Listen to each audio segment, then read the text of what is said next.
Hi, Mel. Welcome to Hi. the podcast. Thank you for having me. You are more than welcome. I feel like we need to set the scene again as to how I know you. I don't even know how I know you. It's just you just kind of popped up on my Instagram through Alicia. And we've just been messaging over the last however many months. And I just adore you. You're hilarious. And I thought we have to get you on the podcast because you talk so much sense about Ayurveda and yoga and all things magical and wonderful. And we just need to talk.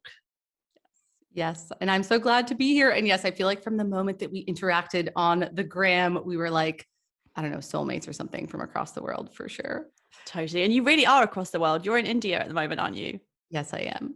But you weren't born in India. So can you just tell me and everybody listening where you're actually from and why you're in India and what you're doing with your life? Because I want to know. Yeah. So I'm from Toronto. I'm from Canada, and my husband is from India. And so every year for the last 6 or so years, we come to India for a month or two. We host our own retreats. We come and we, deepen our own practice here. And then last year we were like, we've always wanted to live. We're in Goa, India specifically. So it's like beautiful beachy town. And it was like our dream to sort of have this life where we lived half in Canada, half in Goa in India. And so 2019 to 2020, we were like, cool. So the season in Goa is like October to say March. We were like, let's go for that time. We're going to stay. It's going to be awesome. And we happened to stay for 6 months in the year of the coronavirus. So we kind of got like stuck here, but actually I think it was like the universe being like, this is where you're supposed to be. Like we almost moved to India once before. So I think this was the universe being like, this is where you should be. And so we've been here for like a year and a half, almost like coming up to 2 years. It'll be 2 years in, I think, October, November. So we've been here for some time, but thankfully we both work in the online space. So not a whole lot has like really changed for us. We've still been able to like do our work and teach and coach and do all of the stuff that we've been doing like back home, but do it here. So now I say that I live in Goa, even though I'm from across the pond in Canada. Wow, I love that. I wish I had that sort of traveling vibe. I go somewhere, I'm like, yes, this is going to be magical and I want to work abroad. And then I get there, I'm like, I'm so homesick. I just want to go home. I love that you're just a free spirit. That sounds amazing. But what retreats were you doing? Yeah. So my husband is also a yoga teacher. So he teaches yoga and yoga philosophy, and I teach meditation and Ayurveda, obviously, which is the topic of this podcast. So for a while, he was doing his own retreats, and then we started pairing up doing like yoga, meditation, and Ayurveda retreats. So we would bring people from Canada to India. We would do kind of like a combination of, and I wish that like travel was more open because it's really cool. We would take people for like a week through the sort of main, I'm going to call them like spiritual spots in India. We'd create like a little custom itinerary. We'd bring people through different, places to explore India, because I feel like you don't just like come to India, especially if you're in North America. It's like a 14-hour flight. You don't just like come to India to like sit in Goa, which could be any beach anywhere, right? You want to travel. So we have them travel for a week, we explore, and then we end in Goa and we do like a full week of like beachside meditation, yoga, Ayurveda, etc. So sounds like the dream. I didn't know that about your husband. I didn't know he was a yoga teacher. Yes, That's amazing. How did you meet? I know this is going off the topic of Ayurveda, but I'm just rolling with it. How did you meet each other? So we met in his yoga class. I mean, okay, so we did meet in the yoga studio. He was like my teacher for a while. I mean, when I say he was my teacher, I mean like I went to his classes and we met and we became friends. We started hanging out. And then I was like, oh, I think I have a crush on this guy. Like, I think I like him more than a friend. And then, one thing led to another. We started dating. We went to India. He proposed. We had a baby. And so now we're here with the baby in India. I love that. Yeah. Oh my God. It's just another reason why we're just soul sisters, because I also met my husband. Like, he was my martial arts instructor. So just like the same path. I love it. Like the alpha male, like a good instructor. Yeah. How old is your daughter? She is 3.5. And does she get involved in the whole like yoga, Ayurveda vibe? Yes. If you've ever, and anyone listening, she's actually from the UK. Maybe you know her, Cosmic Kids Yoga. Have you ever? Yes. She loves Jamie. She calls Jamie, who is the person who, for anyone listening, runs Cosmic Kids Yoga, which is this like amazing, like YouTube / she also has like an app or something. She's like an amazing kids yoga instructor. She loves it. She loves doing yoga. She like knows the names of some of the postures. She knows like mommy and daddy like teach yoga and meditation. She'll do like half lotus and be like, oh, like she's super into it. And she's also interestingly really into like cooking and like healthy eating. Like she understands that, okay, there's like good sugar and there's like not so good sugar. She will like make pizzas with me. Like she's very interested in, because we like embody it and we just like live it, right? She just wants to be like, she wants to, you know, match what she sees, right? So when she sees us doing it, she wants to do it. So yeah, she's definitely like a little sponge of all of the things that we do. Oh, it's so cute. It's so cute. But also I'm sitting here just going, please adopt me. I want to make pizza with you and Ayurvedic food and sit in the lotus position. I want to be your other child. Yeah. Come, I'll make you pizzas. I'll make you anything.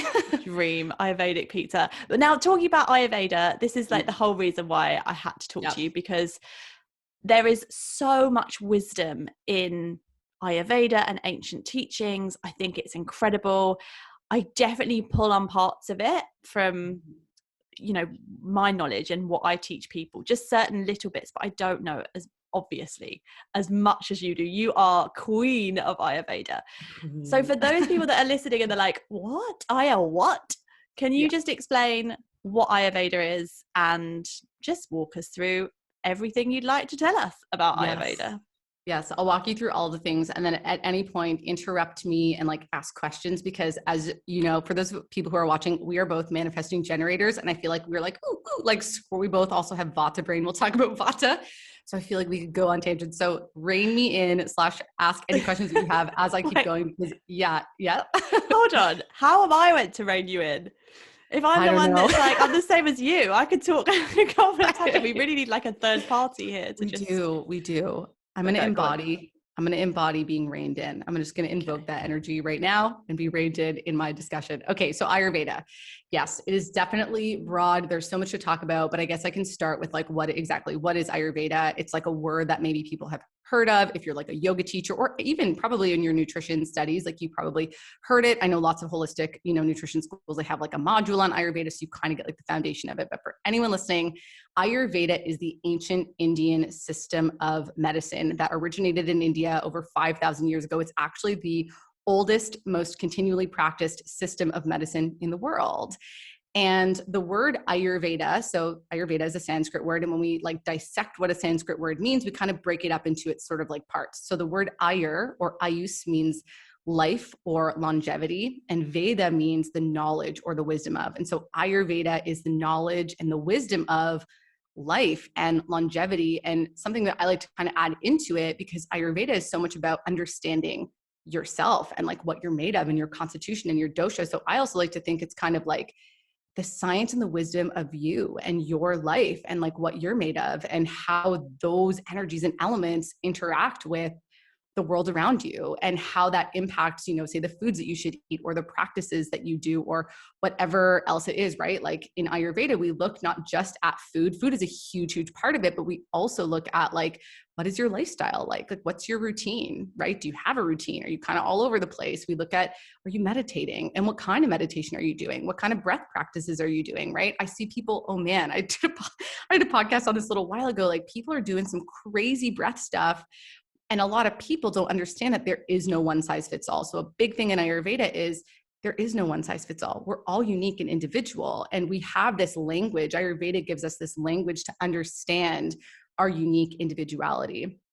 And also to understand that in being, not only are we unique, we're also multidimensional. So we're not just a body. We're not just a mind. We exist as like a continuum, as a body and a mind and an energetic sort of field, all sort of coming together. And so Ayurveda, in like our treatment and in the way that we look at people, we look at them not just as like a physical being, and we look at these, I'll talk about the doshas in a second, but we look at how these different energies pervade not just the physical body, but the mind.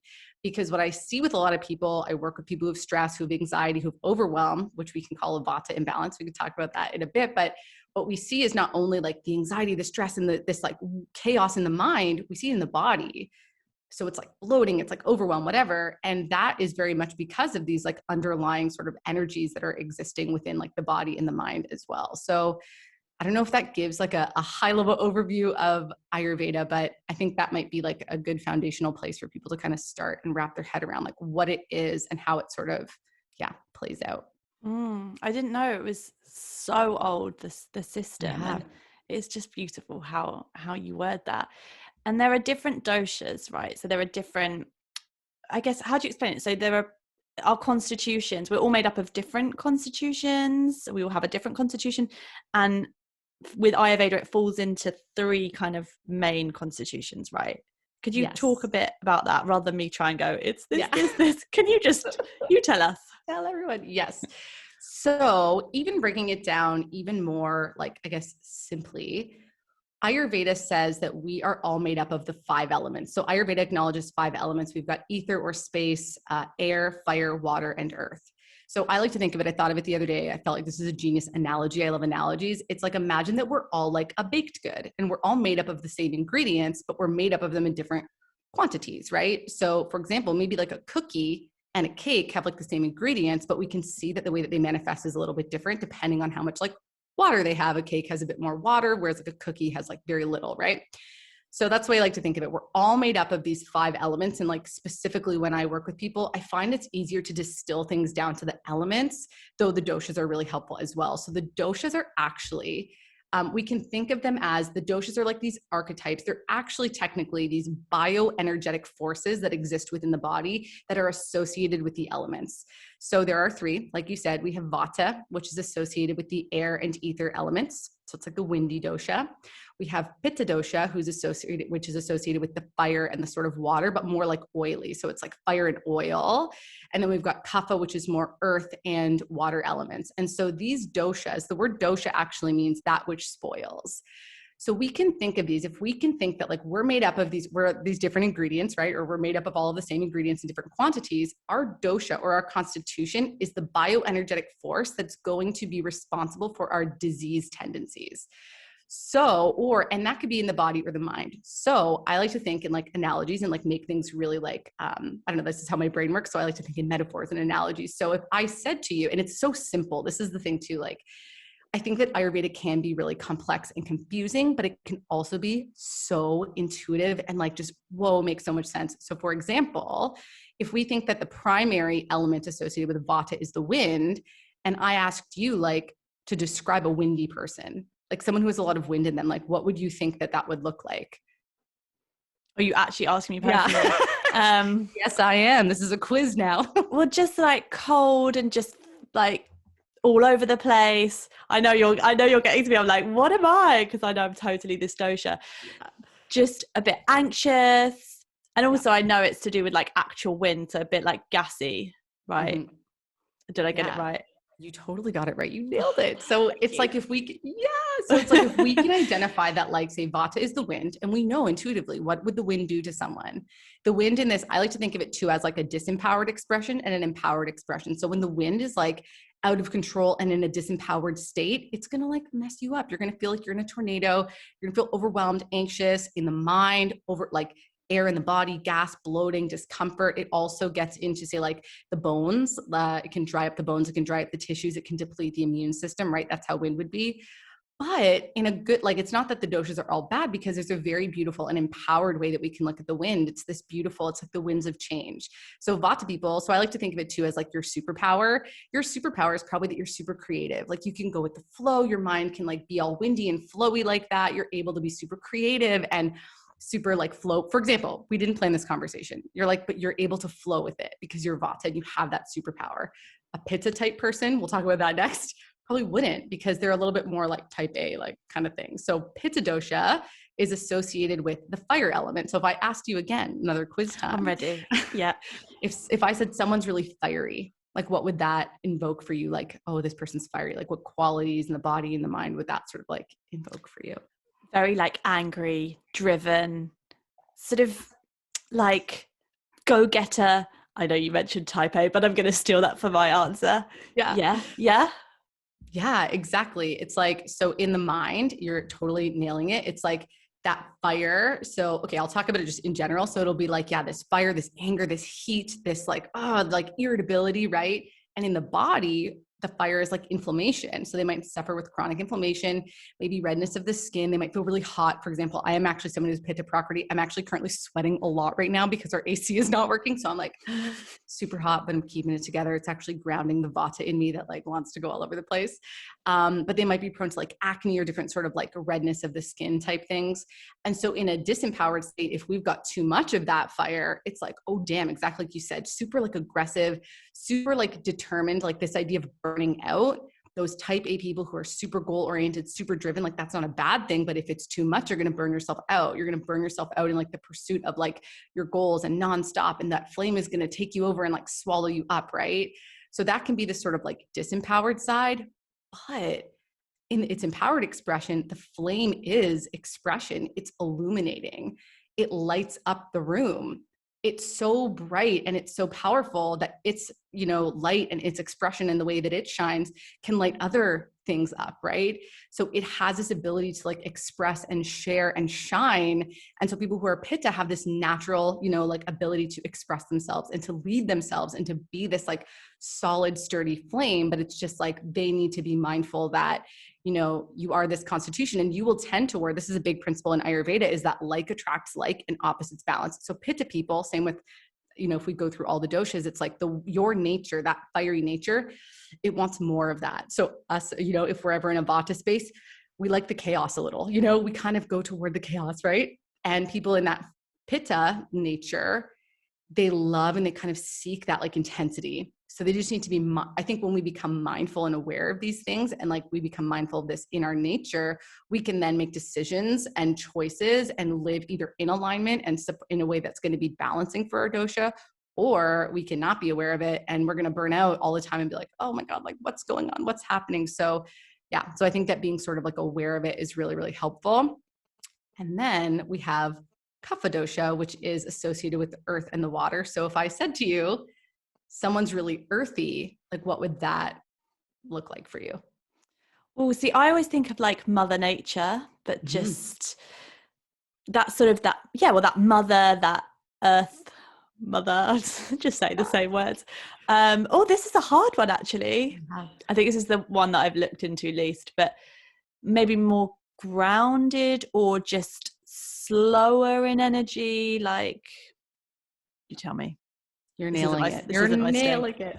Yes. Okay. You did good. And it's interesting, right? When we understand Ayurveda, like we tend to, even in, for example, like human design, I only know about manifesting generators because I am one. I'm like, I don't need to know the other types, right? So in Ayurveda too, we tend to like know what we are and like what we know, and we have that like embodied experience. So it makes sense that you're like, it's almost like that wind and you can't necessarily always connect to that like earthy element, but I think you nailed it. Like exactly, grounded, earthy, really rooted, really nurturing. Being really nurturing is very Kapha, is a very Kapha way of being. So mothers, when we have a baby, we're actually in a very Kapha energy because we've just accumulated a little bit of weight to like hold the baby. And then we embody this more nurturing, mothering, earthy sort of way of being. You nailed it when you said like slow, kind of heavy, kind of sluggish. So Kapha people like physically will be a little bit heavier. They'll be a little bit slower, but they're super grounded. They're like super rooted. They do embody that like earth element energy. And so as you can imagine in a sort of disempowered context, it's like weight gain. Maybe you're gaining a lot of weight. You're tired. You're lethargic. You're just, you're like exhausted. You don't want to get off of the couch. You just want to eat potato chips all the time. Like you're just in that sort of like heavy space, maybe heavy in the mind, heavy in the body. But in an empowered state, you're this like nurturing, caring, loving, grounding space, like this anchor for people. And you can hold space for people and you're nurturing and you're loving and you're kind and you're emotional and compassionate. Like it really is exactly like you said, that sort of like Mother Earth energy. So in summary, read the doshas. They can be like, I like to think of it exactly like I said, like our superpower and our kryptonite, but they're also our dis-ease tendencies. So kaphas, like I said, tend to be that disease tends to be those things of like stuckness. Like maybe it would be like atherosclerosis, like clogged arteries, heart disease, diabetes, things like weight gain, right? People who are Pitta tend to have inflammation. They tend to have like redness, acne of the skin, or acne of the skin. Where else would acne come up? Acne, like in other kind of skin issues, being really hot, stuff like that. And then Vatas really tend toward things like anxiety, overwhelm, all of those things if we don't keep those forces in check. So I think that understanding, and maybe people listening can see, it's like interestingly intuitive because yes, there's like dosha quizzes and there's like, you can take your type, but if you even listen to this, people listening can probably ascertain like what their dosha is just by listening to this, because you live in your body every day. And there were probably things that I said that resonated with people and probably things that didn't resonate with people. And it's actually important to note that a lot of times we get really caught up in like, what's my dosha? Like I am this one thing, but actually you're made up of, exactly like I said, all of the elements. You've got all 5 of them in you. You've got all those ingredients in you. So it's not that, for example, if you're like, oh, I think I'm very Vata, you of course have Kapha in you. And that energy gets sort of, I don't want to say exacerbated, but it gets increased, say, when you have a baby and you're in that motherhood time of your life and you embody more of that earthy energy. And then when you don't need it anymore, you might come back into your creative way of being or whatever it is. But we have all of these elements and energies within us at all times that change and shift depending on like what's happening in our lives, the physical time of our lives. So if we're like a kid versus like an older, person who's nearing the end of their life versus someone who's at the beginning of their life, based on external circumstances, like hello 2021, like people are in a probably crazy Vata space. Like there's so much anxiety floating around. Like we are human being, like we're interacting with the world around us all the time. So we are this, okay, I'm going to use the analogy of like a cake. Okay. A cake, or like, I'm going to use the cake. So let's say you're a cake. Okay. And you are interacting with the elements around you. So if you left a cake outside on the counter exposed to the air, for after a few days, it'll dry up because it's exposed to the air. But if you left that same cake in water, it would get all mushy and like disgusting. So we are not obviously that extreme. We are interacting with the environment around us. And if our environment has a lot of air or a lot of anxiety or a lot of these qualities, we're going to pick up on that. And if we're not aware of that, it can create an imbalance within us. But if we are aware of it, for example, seasonal changes, lifestyle change, or, life changes, whatever, we can start to do things within our life to create balance within our external circumstances, to take control over the fact that like we can't control what's happening around us, but we can control our life and what it is that we do. And so there's just simple, practices and things that we can do to create balance within all of those things. Oh, it's amazing. Do you know what? It's this whole conversation like lights a fire within me, not a Pitta fire, but just like an exciting spark.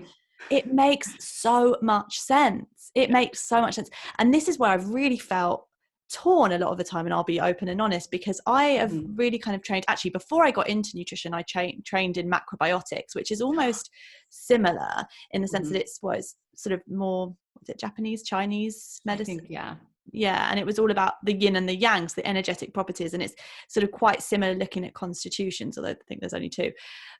So I love that. But then I went really sciencey, and whilst I feel like we kind of need the science to convince people in this modern generation who just like, I need the answers, there's also, when you're talking, I'm like, there's so much truth to this. This just feels spot on.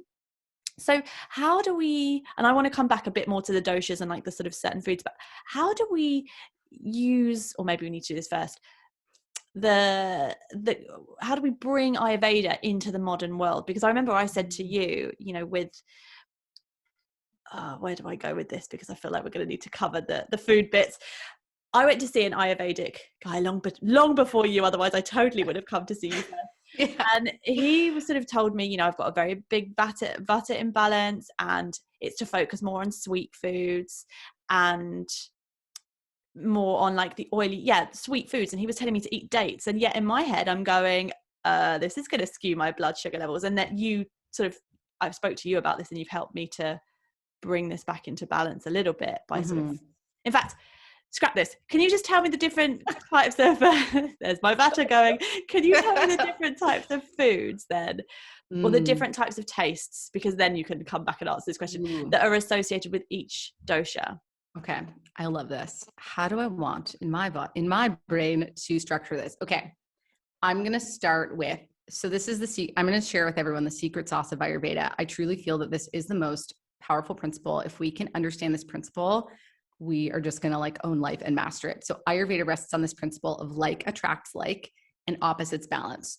So, and where this is going to be helpful for anyone listening is that it's like, I love analogies. That's how my brain works. So if we when I was asking you about the doshas and I was like, okay, someone who's windy, you were like, well, cold, dry, like you knew the qualities of the wind, and those qualities of the wind are exactly essentially the qualities of Vata dosha. So if we look to the doshas and those predominant qualities, we can understand the foods that we would want to eat by favoring qualities of an opposite nature. And the key is that we don't want to go so opposite. So for example, let's look at Vata dosha. Vata dosha is, for lack of a better word, cold, rough, dry, and it's like agitated, like it's moving all the time. So we want to favor foods that are warm, that are grounding, that are nourishing. I'll talk about the tastes here as well. So sweet, sour, salty are like the three main tastes for Vata dosha, but that doesn't mean that we should only eat sweet, sour, salty foods, or that we should go crazy on the sweet, sour, salty. It means that those are what we want to favor in moderation more than the other tastes, but we still do want to bring in all of those tastes because like I said, with the doshas, we are all of the doshas. We have them all within us all the time. And so we don't necessarily want to go so far in the other direction that we create an imbalance elsewhere. Because if we go too far with Vata and we're only eating, say, tons of dates, right? Like if a practitioner is like, just eat a lot of dates and you're like, okay, you could create a kapha imbalance, right? You might get super heavy. So I think it's important to note that, especially in the context of Ayurveda, I mean, with anything, it's not always that more is better. So it's not like we like only want to eat so much sweets. That's something that's important to note. So I think that a really simple place to start for people is exactly what I said, like favoring those qualities of an opposite nature. If you're feeling like cold, anxious, overwhelmed, or Vata symptomy, then favoring qualities that are opposite to Vata dosha, which are more, grounding, nourishing, warm, a little sweet, spices, those things are really, really good. Favoring those like more grounding tastes, like the sweet taste. And why they say that is the sweet taste is the most nourishing of all of the tastes. So dates are good, but obviously in excess, they can cause balance, but different things like grains, sweet potatoes, like think about it, fruits that come from the earth, like that are underneath the earth are going to be more grounding and nourishing for Vata dosha. And even if we take any food, let's say kale is probably a Vata aggravating food because it's bitter. It's a little bit like astringent.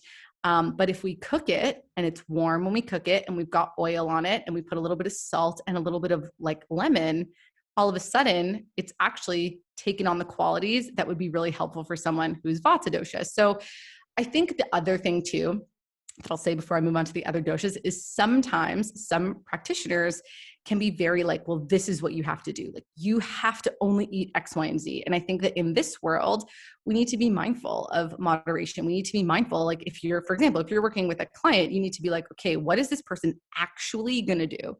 Because I've also been to those same kind of practitioners, even when I was a practitioner, right? Like all coaches need coaches, healers need healers, whatever.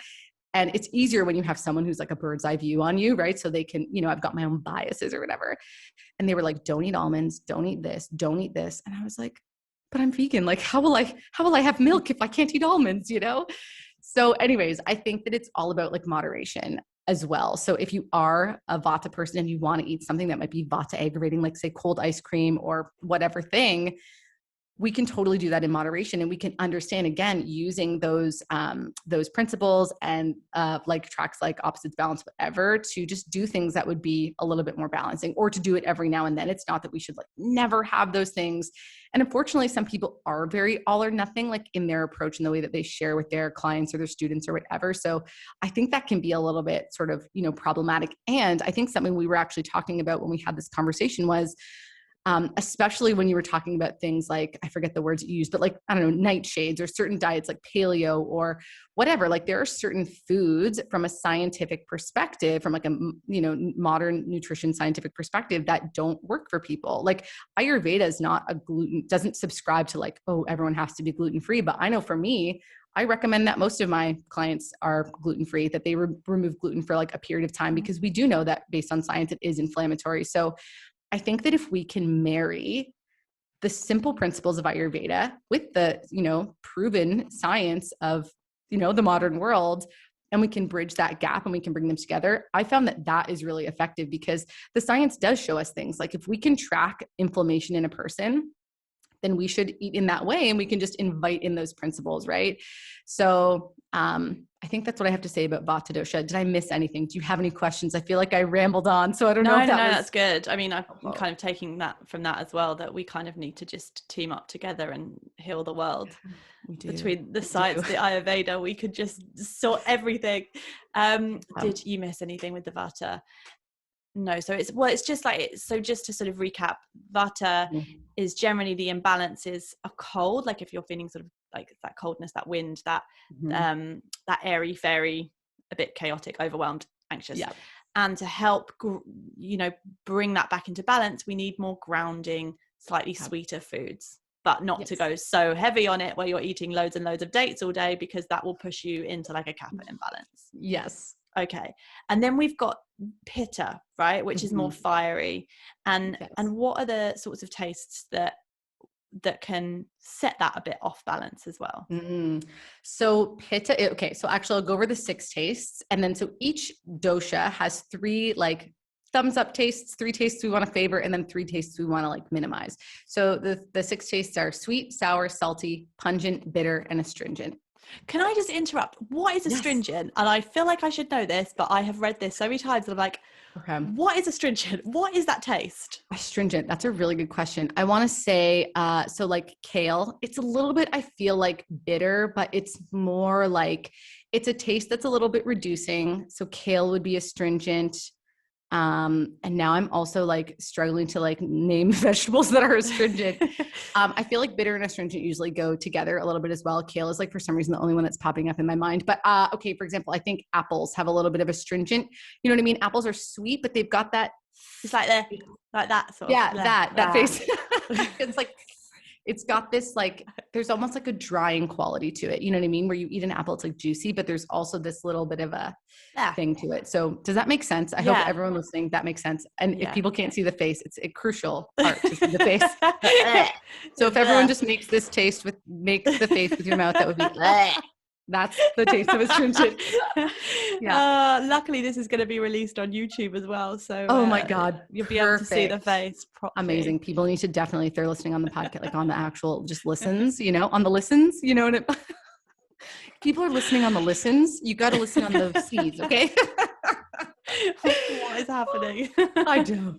This is what we foretold would happen. This is what we foretold would happen. Okay. We did predict this. Okay, let's take a breath. I'm actually proud. We haven't really shown the true colors. Okay, no. It's coming. It could come. We really are holding it together. We really are. Professional. Okay. Pitta. Let's channel our inner Pitta. Channel our inner Pitta. You were talking about astringent tastes. Astringent taste. Okay, so for Pitta, sweet, bitter, and astringent are the best tastes. Sour, salty, pungent being spicy, are not so good. And we can see why that would be. Pungent is hot, spicy, hot plus hot equals more hot. We don't want to be more hot.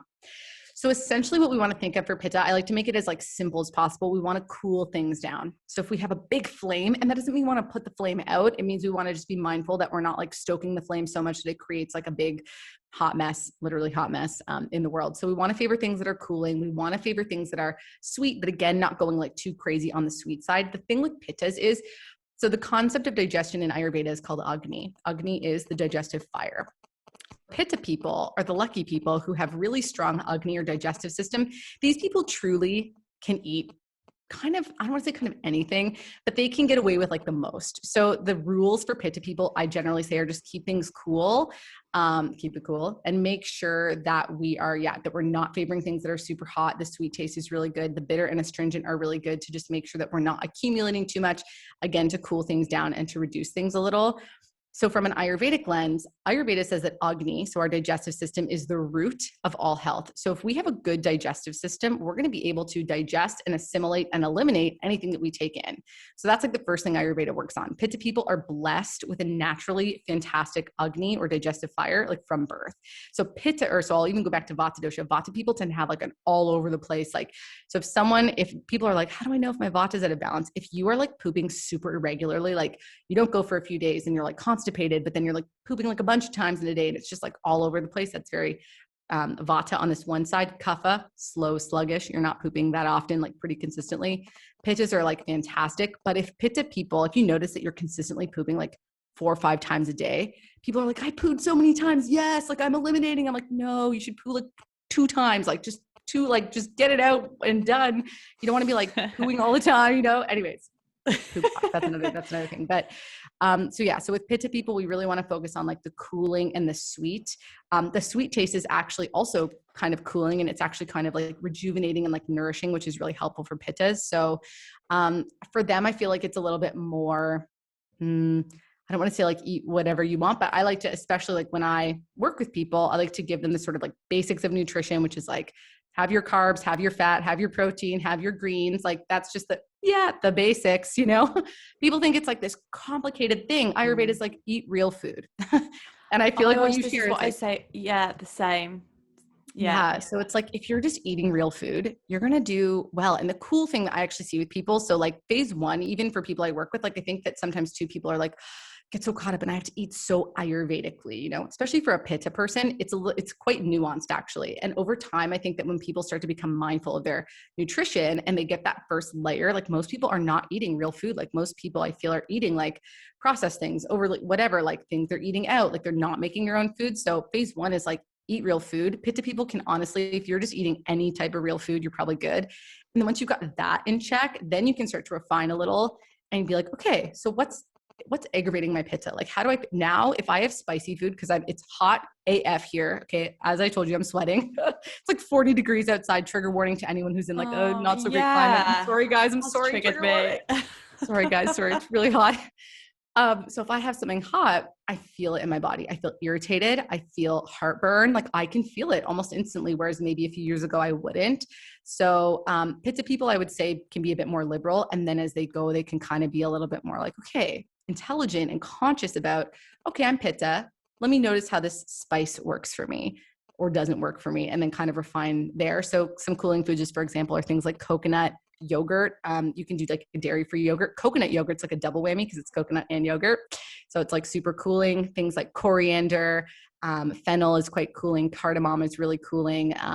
Different types of grains like basmati rice is actually really good. But I would say like for me personally, I find that the basmati rice, you might ask about the blood sugar levels. I prefer like a whole grain. So I'm a whole grain kind of gal, gluten-free whole grain kind of gal, like the quinoa, the barley. And again, I think it's one of those things where it's like, we want to be tuned into like what works for us in our body, because also there's 3 doshas to describe 7 billion people. We are not all, I'm sure in your practice, you see there are no 2 women who are exactly the same, even if you're a Pitta or a Kapha or whatever. So I think it's really important that if you have a high level understanding of what your dosha is, you don't just like remove all personal responsibility from everything and just like do what the dosha Bible says, that you're like constantly checking in with what is going on for me today? How do I feel today? What is the dominant energy?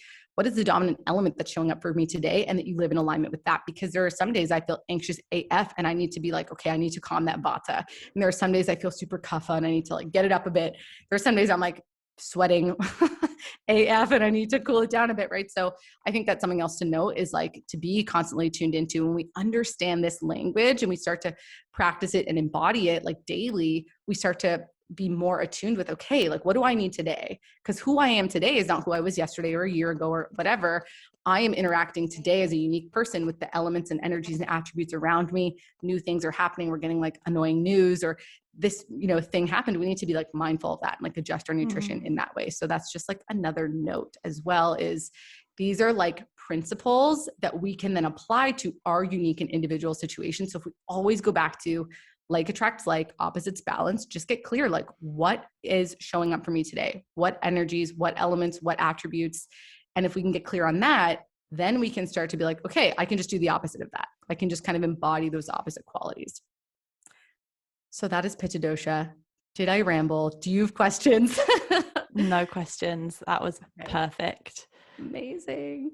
And then we have, last but certainly not least, Kapha dosha. Like we said, this is the earthy, dosha. And this is where I actually think I talked about this the other day, like most nutrition information out there, like in the diet culture, is geared toward kaphas, like a lot of it. I think that now we're doing a good job of being like, wait, nutrition is about more than weight loss. Nutrition is about fertility. Nutrition is about like energy. Nutrition is about, reducing stress. Like we know that, but traditionally a lot of nutrition information has been for kaphas. So kaphas are heavier. So we want to have a lighter diet. This is where, like, for example, okay, a raw vegan diet would actually be pretty good for a kapha person.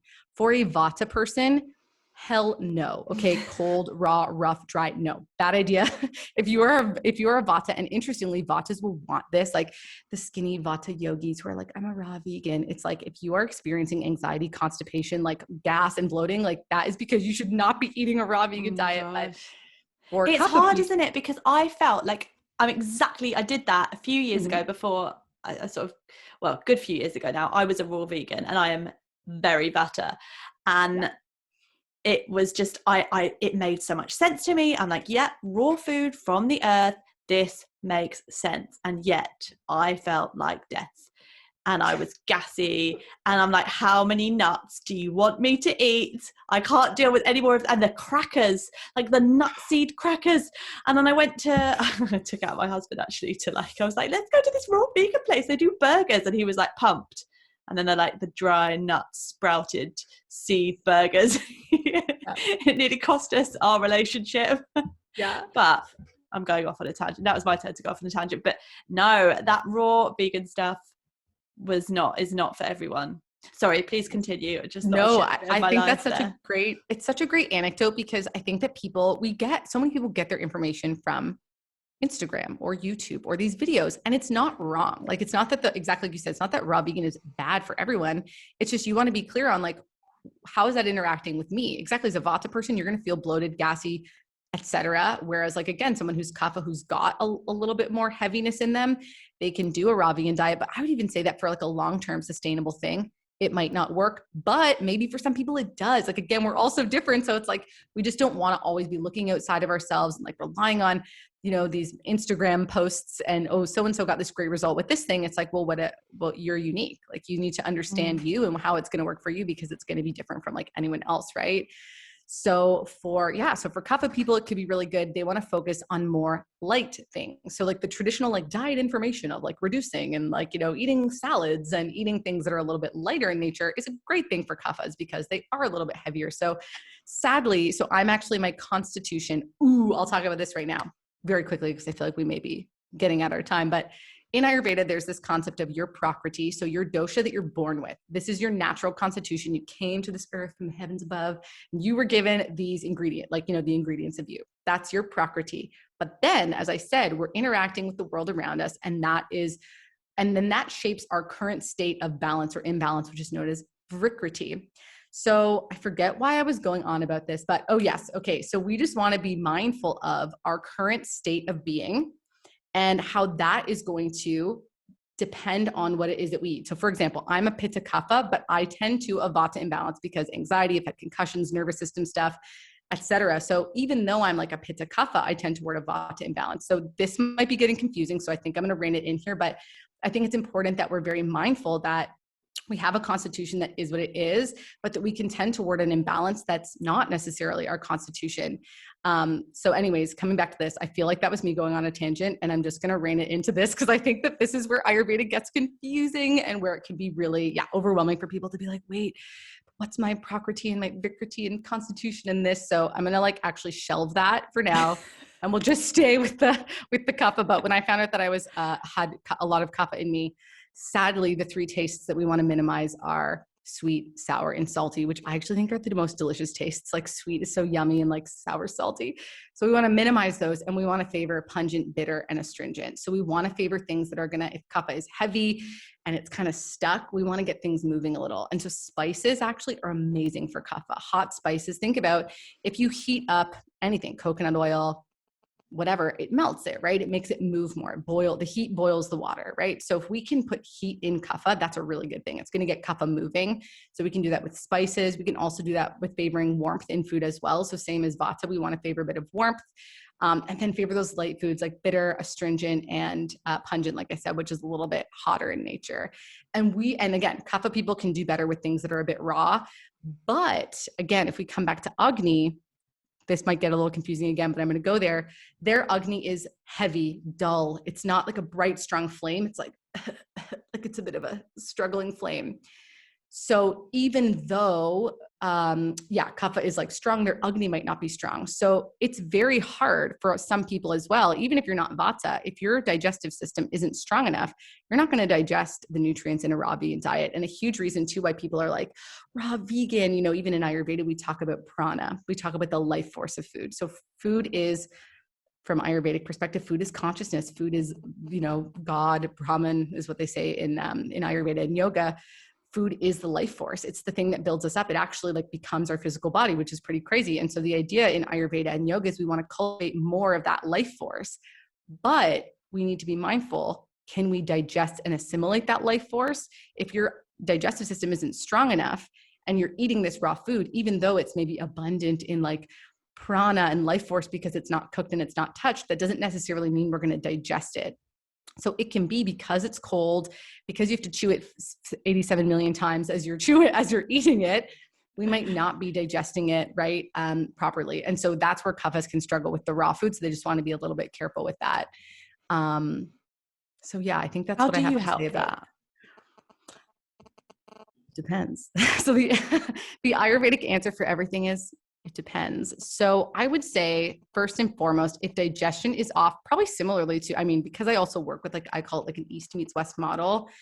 I like to eliminate the inflammatories and then increase spices. Spices from an Ayurvedic lens are like money. Those are the things that, again, they're going to help to kindle that Agni. So if we put like ginger, cayenne, black pepper, even things like fennel or coriander or cumin, these spices are all very therapeutic and very healing for Agni. So if we understand what's happening with the digestive system, Ayurveda says Agni can be high. So it can be very Pitta. It can be like a big flame.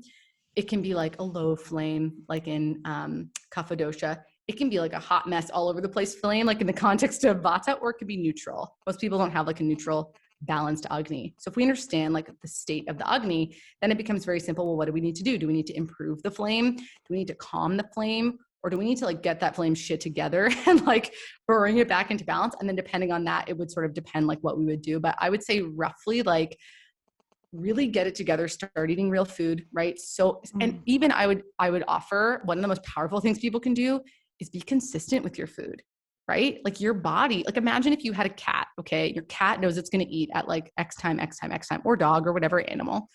Try not feeding that cat at that same time. It knows when to expect food. And if you don't feed it at the time, it's going to be pissed. It's going to meow at you. It's going to be like, meow, meow. It's going to like get all up in you and it's going to want that food. Your body is the same. It's so funny because like when it comes to our kids, right? Or our pets, we're like diligent about feeding them. Like we know that they have a schedule. We know like intuitively that they need some sort of routine, but it's like, we are like, I don't need that. And that's one of the things that actually dysregulates Agni as well. So it's definitely like a multifaceted process, but I think that we could even start with basics and then go a little bit deeper and be like, okay, so like what's going on? But I think establishing and understanding what is the state of the digestive system, is it high? Is it low? Is it all over the place? And then from there, kind of understanding what to do. But generally like eat real food, reduce the inflammatory things and get like healing spices in and be regular in your eating times, I think is like a fantastic place for most people to start. It's amazing. I want to learn more. This is such a huge topic, and I know you go into this in a lot more depth in your courses and your podcast as well. How much time do you have? Because I kind of want to ask you a bit about routines. Ask me more. Yeah. Okay. I got time. My kid's in school.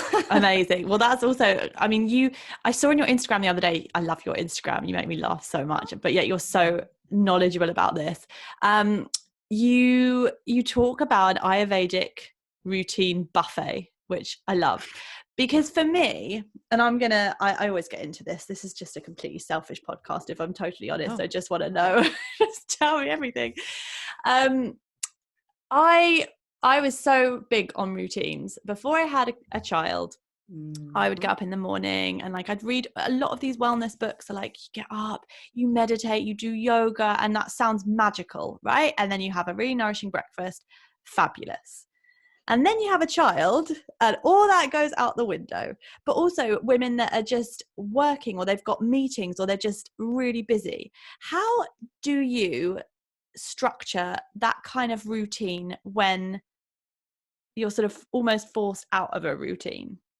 I know it's a huge question. No, I think it's a great question. And interestingly, I think that people love to like overcomplicate like the morning routine. And you see all these things that are like, so certain people on Instagram who I agree, who don't have children, who maybe don't have, whatever, they've got lots of time available to them. They're like, just finish my 4-hour morning goddess ritual. And you're like, fuck you. Sorry, I'm not allowed to say that. And you're like, 4-hour morning goddess ritual, like pardon. So I think that like first things first is we need to come back to, ooh, this is a good one. Like, what's the intention of a morning routine? Why do we even want routine? We want routine to keep us grounded. For me as a mom, I think you would agree. For me specifically, I talk a lot about the nervous system because I actually find that the nervous system and science and Ayurveda do like intersect a lot. So coming back to this, people who have, say, Vata imbalance have super dysregulated nervous system. If we're overstimulated, overwhelmed, we are going to have an overstimulated, aggravated Vata dosha. It's going to be a hot mess.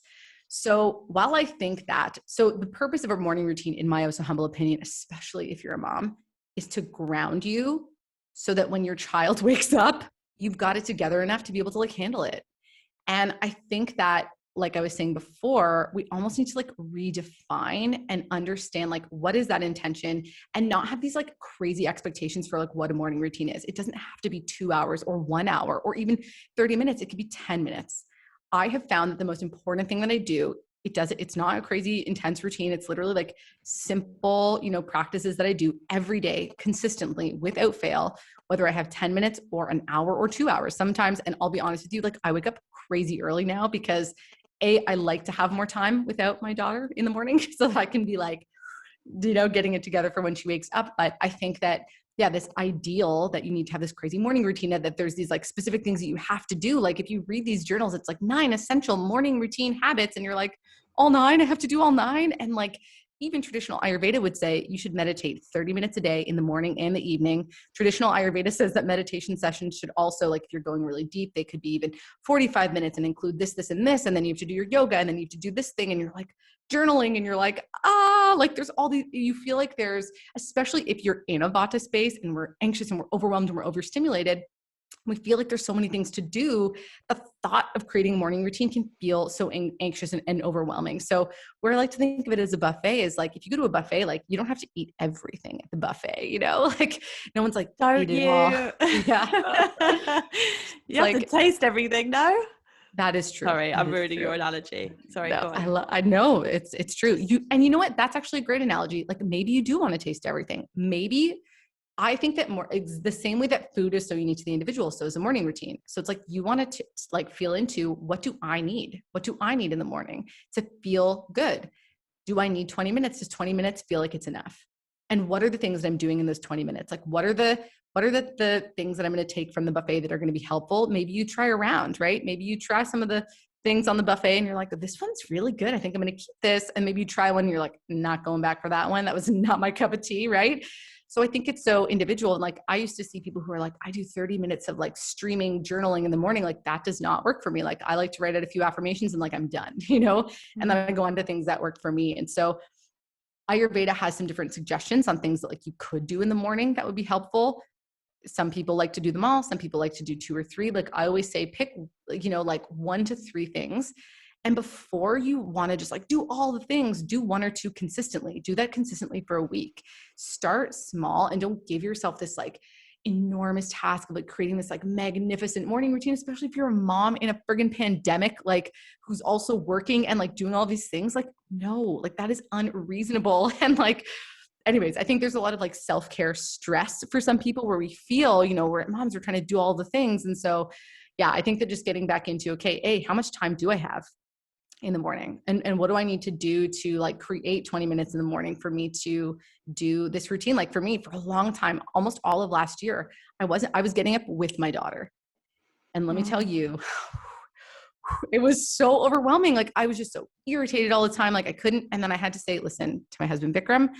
I said, I really need some time in the morning. Can you please, like, you watch her for even 20 minutes?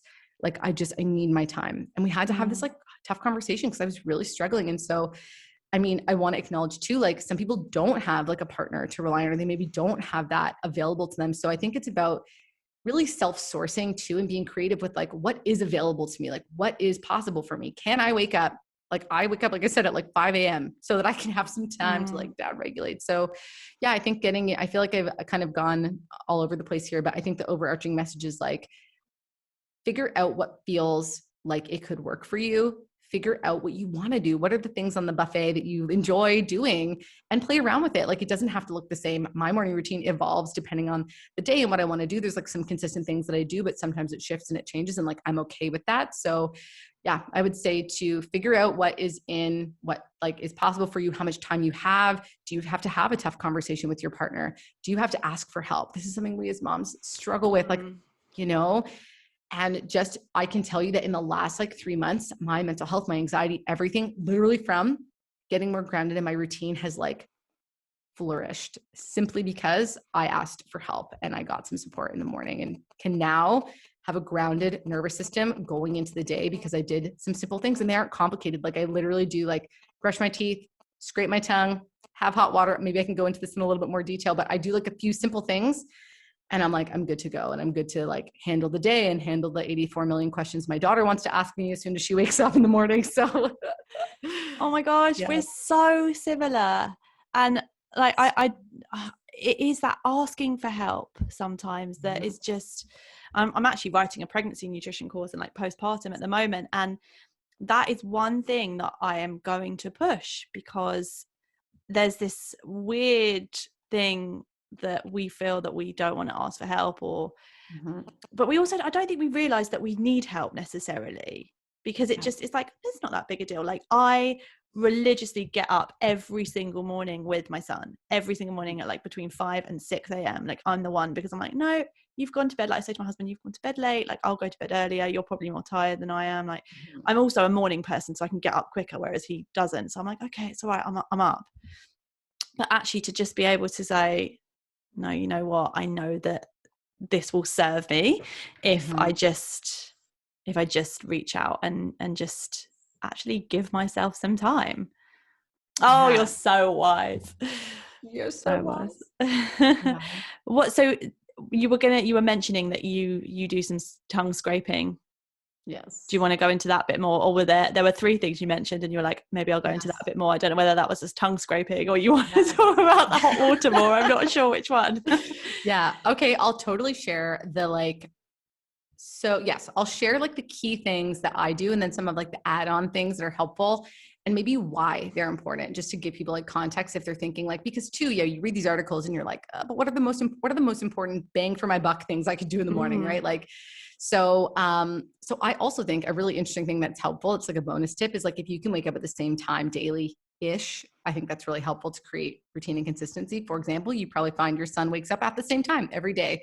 We are rhythmic circadian beings who love routine. We love routine. We love a rhythm. In fact, actually routine is one of the key things to balance Vata dosha if you're feeling overwhelmed. And I think that's why moms experience such overwhelm, because there's no fucking routine for the first like year of your life. It's just this like massive gong show of like, what is going on? So I think, consistency as much as you can, given your circumstance. Like, I think actually, let me take it back, because you are doing this course for like new moms. And so maybe if a new mom is listening and you feel like, OMG, like I have no routine or ritual at all, like what am I supposed to do? I found in those early days, having like 2 to 3 things that I was going to do daily. And it didn't matter what time I did those things. So for example, I would actually breastfeed and do breath work. I'd be lying down and I'd be focusing on my breath. Or I would say, okay, she's going to nap and I'll do like a quickie meditation, or I'll make 10 minutes to just move my body. So if you're like a new mom and there's no schedule, because honestly, trying to force a schedule when your baby is 3 months old is going to feel like you're failing. So don't try and do that. But anyways, back to like the actual morning routine. So being consistent as much as possible with waking up is really helpful if that is available to you, but I wouldn't like, I'm doing it wrong. Like let it be a natural evolution. If you're someone who wants to like wake up earlier, that's a big thing that my clients want to do. They want to wake up earlier. So I always say like, make it really gradual, right? Like give yourself 30 minutes today and then like do that for a few days. And then 30 minutes earlier, like don't shock your body into, I'm waking up at 8, fucking, I'm going to wake up at 5, make it really gradual. And then once I wake up, I will literally get up. I do not look at my phone. I literally turn off that alarm. I put it away. Actually, it's a lie. I turn on the little flashlight so I can make my way out of the room because I still sleep with my daughter. So I like get out of the room and then I brush my teeth. and then scrape my tongue. Here's why scraping your tongue. First of all, I hope everyone's brushing their teeth in the morning. I hope that's a ritual you're already doing. If not, please start brushing your teeth in the morning.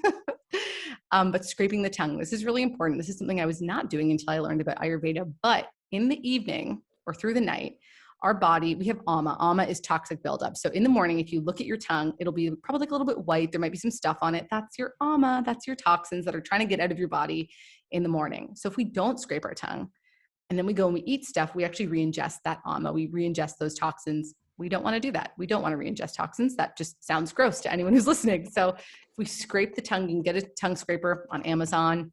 You can, probably at like a local drugstore, but literally if you go on Amazon, type in tongue scraper, you can get them. And you'll literally just scrape your tongue like 10 times from the back to the front until most of the like white stuff is gone. And then you can kind of like rinse it off and you're good to go. Again, like I said, that is something that helps to make sure that those toxins just like leave the body. So we're not just like filled with toxins during the day. And then the next thing I do before I have anything else, I know it's tempting for people who want to maybe have coffee in the morning or whatever, do yourself a favor and let the first thing that you drink be warm water, room temperature water, with or without lemon. If you're someone who's very pitta, you might want to favor like a lime. Lime is a little bit more cooling, but I sometimes just drink plain hot water. Some people think it's disgusting, but I actually don't mind it. So plain hot water can be really helpful, but don't let the first thing that you have, you want to flush the system first thing. This is really helpful. It's also really calming. If you have that warm water, it feels like a warm hug for your inside. So I do that. And then what I'll do, and again, it totally depends, but I like to do some sort of like introspective thing in the morning. Lately, it's been asana. I've been doing more of like my yoga practice in the morning, where it's just me. I'm quiet with my thoughts. You could do a 5-minute meditation. Like when I tell my people to start meditating in the morning, I don't even mean like 30 minutes in the morning, 30 in the evening. I mean, sit in silence for 5 minutes. Even if you don't know how to meditate, even if you're like, I suck at meditation, just sit with your eyes closed and concentrate on something, or just be in silence, and having that space is really, really helpful.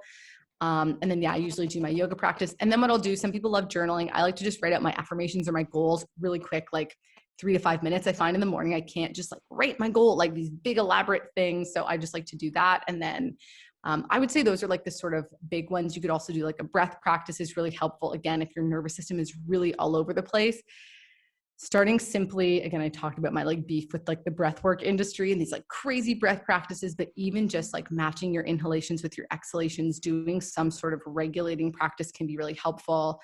You could do things like abhyanga, which is like self-massage, or you could do like dry brushing. I don't do that. I feel like it takes a long time. I don't have that time. I wrote a little like ebook. It's like a download thing. I can send you the link if you want, if people want to like go through the whole thing, because now I'm forgetting some of the things that I added in there, but I think those are like the main ones. And I feel like that's it. Like some people might love to like read tarot cards and like sage and like invoke this like energy for the day. And like, that's cool if you have time for that. But just so you know, it's totally fine to have like a quickie 15-minute morning ritual that you do. Just do it every day, whatever it is, do it every day. And maybe write it down for yourself. Like I found too, that when you do something for like, I think it's like 21 days to build a habit. So if you just do this, even if it's 1 or 2 things, even if it's like, I'm going to wake up, brush my teeth, scrape my tongue, have hot water, and just sit, that is friggin' perfect. And that all could take you 10 minutes. Like that's how quick it could be. So look at the buffet, figure out what are like, the things that would be sort of, what are the things that you enjoy doing, right? Because ultimately, if you hate it, if you hate meditation, maybe it's not time for you to do that. Maybe you want to do a breath practice. Maybe you want to do a movement practice. Maybe you want to do something. Maybe you want to do the journaling, right? So I think it's about tuning into, what do I enjoy doing? Because there's no one else outside of you that knows what's best for you other than you. You live your whole life in your body, right? So I think that giving people like the power back to choose, like there isn't this like one prescription. You get to be in control of like what it is that you do. And so, I think. And it might be that it sorry. No, go on. I was just going to say, it might be that you, it varies as well, depending on your cycle. Because I know some people, when you're like ovulating or in the first half of your cycle, you might be like, yeah, okay, I'll do some yoga. And then as you move towards, it's just like, no, I'm just going to sit and breathe. Yeah. Right. And interestingly, in Ashtanga yoga, which is the style of yoga that I do, women, we take the moon, we call them moon days. Well, the actual days of the moon, so the full and the new moon, actually, by the way, we don't practice. So I don't practice asanas on those days. I do like more of a breath and meditation practice.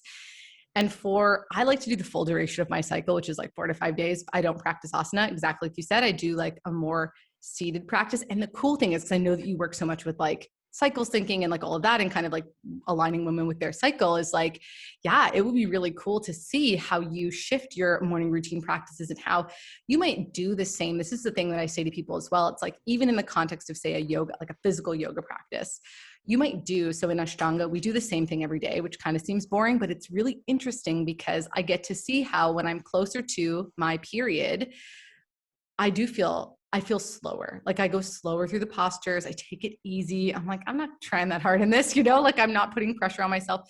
And I stop for a few days, and yeah, it is really cool. And so I think that's amazing. Exactly like you said, aligning it with, this is the part of Ayurveda too. It's like Ayurveda is about living in harmony with nature, with your nature, with nature outside of you.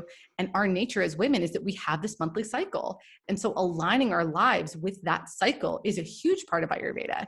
And so women should be, and as you become attuned to your cycle and attuned to those energies, we totally should be aligning our life with those energies and, chilling in those moments of, menstruation, and giving ourselves that break, which I think you and I have talked about this. I was like, why did we give up that didn't women, I think we talked about this, we used to get like 5 days off. Yeah. I want that now, I know. Do you know what? There's something that I am so passionate about. It's like there is a fire in me at the moment to just try and return to our roots and to bring that wisdom of women back, and the wisdom of the cycles and this rest day. And I think it comes from tapping into practices like Ayurveda and that ancient knowledge that's just been passed on through generations. I don't know where it's got lost, and it needs to bring back.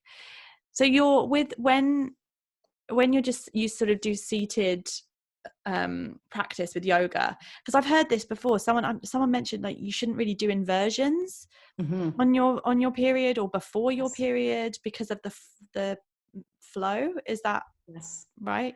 Yes, that is exactly right. It's so funny. I think I had like an epiphany that you were going to ask me about this. So yes, that is true. So when we are on our period, if we think about it like logically, right? Again, this is where it's like, it all makes so much sense. The flow of energy is going down and out. Our like womb energy or not, blood is literally going down and out of our body. Like that is physically what's happening, subtly, energetically, it's going down and out. So if we do inversions, then it's like stopping that energy. And interestingly, I think this is why, and I know you've talked about this, which is so exciting, is this is also where I kind of feel like as women, if we cannot stick something up there and stop that flow, like this is our superpower, like that is the portal between like the unseen and the seen. Like we are these fucking magical beings who like bring actual life that did not exist before. And then we make it in our bodies, and then we push it out through this opening, this magical opening. And then on our period, when this like energy is like moving down, it's moving out, it's like flowing, we're like, boop, and we stop that flow. Yeah. Right. We just like, boop. And I think like, I know you've talked about all the friggin' toxins and, in tampons, but also if we think energetically, we're blocking that downward flow. And interestingly, I had a lot of weird period stuff after my daughter, but I've noticed that since I've just been having these like organic pads and I let that flow just come out, I have way less, like I have no symptoms. I have no, crazy bloating. I have no, like I used to get sharp pain. I have no sharp pain anymore. Like I honor and I allow. I'm also like I think about it, for 4 years, I didn't have a period. Okay. For like a year I was pregnant, and then for 3 years, which is not ideal, but got myself in integrity. Yay. I'm like such a different person now. So it's like, I can really honor that downward moving energy. So if you are doing yoga or any movement on your period, then we want to have like really grounding, really, gentle movements. Squats could be good. Actually, like some gentle squats could be really good. Like if you're not into like yoga or whatever, just some basic, you could do some seated postures, anything that's sort of grounding and that's more like yin based would probably be pretty good. But yeah, inversions, you don't want to do nothing high energy, really like intuitively thinking, okay, if the energy is moving down and out of me, what movements would support that? And what movements would like kind of mess up that energy? We can see obviously like if we're tipped upside down, that energy is going to like go back in, Yeah. So we want to just, honor that. Amazing. And actually talking about sort of periods, and I hope you don't mind, I will let you go at some point. I just want to talk to you forever. The imbalances, because there are certain period issues and like PMS problems and hormonal problems that are linked with certain doshas, aren't they? And certain dosha imbalances. I'm sort of throwing a curveball at you. Do you know about that sort of more It's a great question. Generally, because Yeah. I know like things like endometriosis can be linked to like Vata imbalances. So am I just taking this on a whole different thing that we were not prepared for? Yes. Come yes back next time. I'll come back. I think that, so yeah, I'm definitely not like a women's health period specialist with Ayurveda. So truly, like, I don't know, but I would say, like, if I would look at the nature of the doshas, the nature of those energies and how that might manifest, for example, I would say that, yeah, Vata people probably have really irregular periods. So I'm not super sure about like the PCOS and stuff like that. Yeah, I would have to like look into that, but I think that Vata might manifest. I mean, if we think of the womb space, it's open. So Vata probably does have some sort of like domain over that space. And so Vata is agitated and aggravated. Of course, it's going to affect that space. It'll definitely create like weird wonky periods that are irregular. So people think anything that's irregular in the body is like, there's a Vata dosha link in there. If we have really like super heavy periods, that might be more of might actually be more of like a kapha thing. And if we might have like inflammation, like pain during the period, that might be like a more Pitta thing. But yeah, I don't fully know the full answer and scope of that. I thought I'd just that's okay. Sneak a quick question. Sneak it in there. This is now so I want to interesting. research and give you an answer. Okay, you'll have to come back. I will. I also want to hear, can you just, before you go, can you briefly, I feel like I should have done this at the beginning. Can you give me a little summary of what got you into this field? Because I know you had like an injury. Can you tell us? Yeah, I'll totally tell you. Okay, where does this story begin? Okay, I'll start with the injury. So back in the day, which is crazy, I was thinking about this, it was 10 years ago, which feels like a long time ago. So I was a rugby player, which is very funny to think now because I'm like, it's like yogi, like Ayurveda, you know, but I was a rugby player. And for anyone who's listening, you guys are in the UK, like everyone knows rugby probably, right? So I was like that person that's like rough rugby player, drinking all the time, all of the things. So I played rugby for 10 years, which is crazy. So 10 years ago is roughly when I stopped, but I'd played for 10 years. And toward the end of my career as a rugby player, I had sustained like close to 10 concussions. A bunch of them weren't like severe, but if you know anything about concussions, you know, they're very cumulative in nature. And like 3 to 4 of them were like bad. And so again, anyone listening to this who plays rugby or knows rugby, the sort of name of the game is just like, suck it up and keep going. Like if you're not dying, you're still playing. So it was like just this sort of thing where, again, if anyone's familiar with rugby, there's this like very stringent like return to play protocol. And you basically go through like, okay, do you have any of these symptoms? Obviously in true rugby fashion, I was like, nope. And then I would just try and get back to playing as soon as I could. But what happened, concussion after concussion, I started to feel not like myself. I started to have really severe anxiety, really severe, like just overwhelmed stress. Like I felt like I just couldn't keep my shit together basically. And so actually at that time, I remember during one of my final return to play protocols, I thought maybe I should read what are the things, like they ask you, like if you say yes to any of these symptoms, you can't move on. So I just said no to all of them so I could move on and let the test decide for me. But I looked at all the symptoms and it was like anxiety, depression, don't feel like yourself, memory issues, like I had them all. I was like, damn, like maybe I should have looked at this. And so I was like, shoot, like I knew I was feeling these weird feelings. And I was like, fuck, it's the concussions. Oh no. Anyway, so I had all these anxiety, these symptoms, this like memory loss, all of this stuff. And I didn't have the language for it at the time, but now I know that my nervous system was a hot mess. Of course, you mess with your brain, which is like the friggin' CEO of the nervous system. Your whole nervous system is going to be a hot mess. Super, like just so anxious, so overwhelmed, like couldn't be in social settings. I'd go to parties and just like cry in the bathroom. Like I was that overwhelmed. Wow. It was really, really bad. Yeah. I think back at that time and I'm like, I forget. I joke with people like, I forget, you know, like concussions, I have this like memory stuff that kind of happens, but yeah, I forget that like it was really bad at that time. And I forget how bad it was. And I kind of feel like, like, I can't believe I kind of let myself, you know, I don't want to say like let myself do that, but like it could have gone differently had I just read the friggin' thing and like honored that, no, I have this thing happening. So at some point in like the heat of my anxiety and overwhelm, for anyone who's listening or has had concussions, the concussion like healing protocol is do nothing. Okay. I'm a Pitta person, as we learned. This is a very go kind of person. And so to do nothing as a protocol was very hard for me. I couldn't just like sit still. Like I just wanted to do things, but my brain was all messed up and like I didn't know what to do. So anyways, one day a friend of mine was like, listen, Mel, I know you can't like do anything, but like we're going to go to the bookstore. You want to go to the book. Like, this is not, it's the least stimulating place we could like go to. And I was like, okay. And go to this bookstore. And I felt instantly drawn to, this is going to Ayurveda, but I wasn't drawn to Ayurveda. I was actually drawn to Buddhism and like Eastern. I've always my whole life been drawn to like Eastern religion. I just found it super fascinating. So I go to the Buddhism section. There's like a bajillion books. And I picked up, I was like, I just need the most basic book, you know? So I obviously picked up The Complete Idiot's Guide to Buddhism. And I picked it up and I was like, okay, I'm going to meditate. Like if I'm going to do, I was like, meditating was going to be the thing I did to do nothing. So I was like, all right, I'm going to learn how to meditate. So that kind of got me into meditation. And I started to feel those symptoms started to not go away completely, but they started to feel a lot better. So I was like, cool. So then, you know, it sort of just sparked this thing where then I was like, okay, what's this yoga thing? Like, what's this thing? Right. So I started to kind of go on my like spiritual journey, so to speak. And again, sometime on that journey, I kind of forgot about the concussions and I was just this like anxious, overwhelmed person. I thought there was something wrong with me. I was like, oh, like I'm a hot mess all the time. Like, I don't know why, even though like it was very obvious, like it was those concussions. So anyways, I started on this journey of like healing. I was always into health and wellness and fitness. And it was like, I knew that like the thing that was going to help myself and so many people, like I was a personal trainer at one point, and then I became a culinary nutritionist, and then I became a meditation teacher. And I knew that they all fit together, but like I didn't know how. And then interestingly, I think it was on meeting my husband. I'd heard about Ayurveda, but I was like, okay, whatever.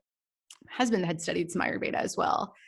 And when I felt too, and maybe like, I don't know if you can relate with this, but when you start on like this journey, whether it's like spiritual or nutrition, like maybe you feel like you're all over the place. Like it's very Vata, right? So my concussion for sure, like invoked this like Vata way of being. And I would just read these like random books. Like it wasn't like a system. It was like, I was reading like random books on the chakras or random books on like this healing and that healing. And it was just all over the place and none of it fit together. And then I found Ayurveda and I was like, son of a gun, it's everything. Like it's got nutrition and movement and meditation and breath work and all of these things. And it's in this one system and it just all makes sense. And I was like, oh my God, like this is it. This is the Messiah. Like this is the Mecca. Right. And so, yeah, so I just like started devouring these books on Ayurveda and like just going so deep into learning and all of this stuff. And I thought like, I need to just like bring this to people. And so I got certified and started working with people. And then the sort of like interesting thing that really like just blew my mind, exactly like you said, is like some people are like, okay, but what is this Ayurveda thing? Like, what is this? The more, because I have a degree in kinesiology, like I have a degree in exercise physiology and exercise science, which is interesting. When I started to understand the nervous system from the perspective of Ayurveda, and I was like, well, wait a minute, this is the same thing, but in a different language. Like Ayurveda knew 5,000 years ago that like Vasadosha, for example, rules over the nervous system.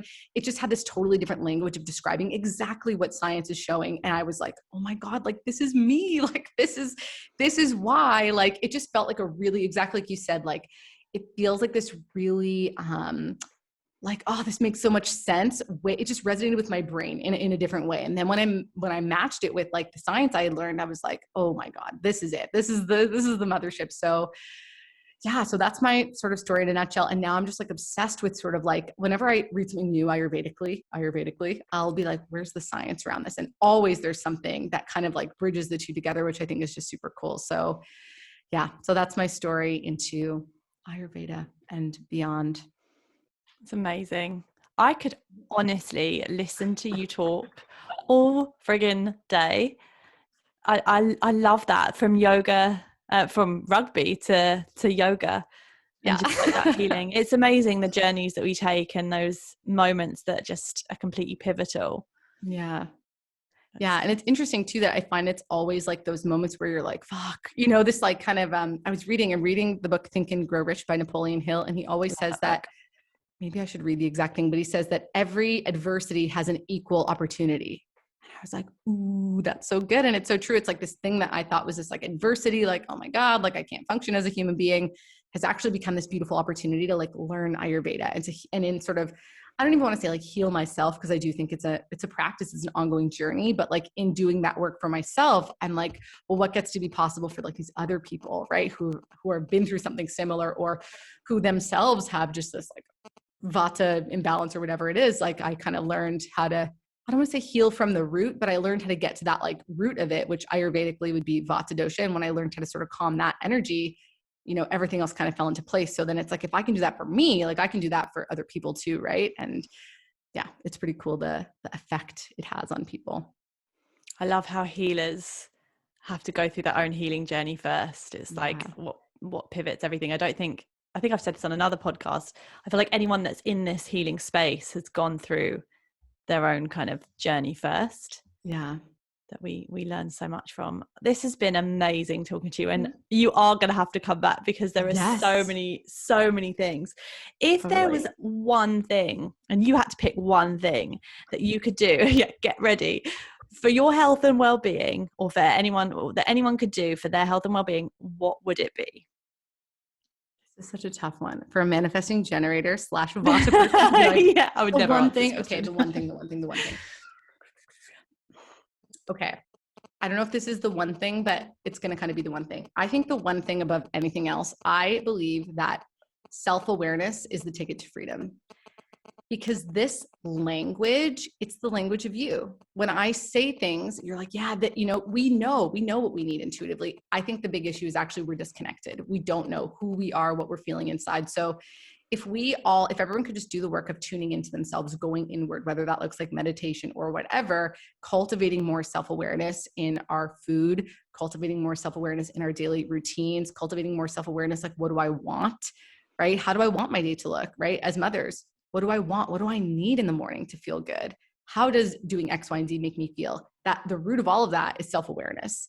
So I think that if people can get that level of self-awareness, I think that the changes will sort of come more easily. And I think the interesting thing about, say, any coaching that people do is, as a coach, like the job isn't to there's obviously a part where we advise and tell people, but a lot of it is like helping people through their own self-awareness come to their own conclusions about things. And I think, again, the root of that is self-awareness. So I think that, if people can do what I like to call the formal practices, so like the daily work of just checking in with themselves. How do I feel today? What's happening in my body? What's happening in my mind? And then take that on throughout the day. Like, you feel triggered in a situation. Why is that? You feel bloated after a meal. Well, what did I eat? You feel frustrated and irritable at your kid. Well, how does my day look? If we can do that, then the rest is like easy, right? Well, not easy. It's simple, not easy. So I hope that is a sufficient one thing that people could do. That is more than sufficient, but equally, I'm very impressed with how you've managed to get loads of different things and summarized it into one thing. I see you. That's perfect. And where do people find you? Because I know that everyone's going to listen to this and just be like, right, I need more of this woman in my life. I need to learn more. Where can they find you? Yeah, I think the best place to find me is probably Instagram at Yogi Fuel. I'll probably be tagging Jodie in all the stories. She'll be tagging me in the thing. So yeah, probably Instagram at Yogi Fuel. We have a Facebook group. It's called Beyond the Asana. I'm going to change the name of it soon. So maybe don't Google that, but I would say Instagram for sure at Yogi Fuel. And I'm happy to include, if you want, a little morning routine guide for people to grab after this episode if people are interested. So that's a great way to keep connected for sure. That would be amazing. And you also have your podcast as well. So called the Yogi Fuel. I'll promote you. Don't worry. If you want to find Mel, check out, she's on Instagram, but she's also got a podcast called the Yogi Fuel podcast. Am I right? It is. Yep. Yes. I was going to say brain injury problems. I'm like, wait, like I only have this one place. I go, no, I do, but you're right. I do have that. No, you're amazing. Thank you so much for bringing so much joy to a sunny morning, but not quite as hot as yours. And let's get you back. Yes, for sure. Now I'm like, okay, I'm going to research the period and the doshas and all of that. And then I will come back equipped with new wisdom. See, it's an ongoing journey. So I'm going to dive deep into that journey. And then I'll come back. Giving you loads to do. Yes. Come here and you get homework. I'll have it on your desk Monday morning. Thank you. Thank you very much. All right. So, thank you for joining us. Thanks for having me.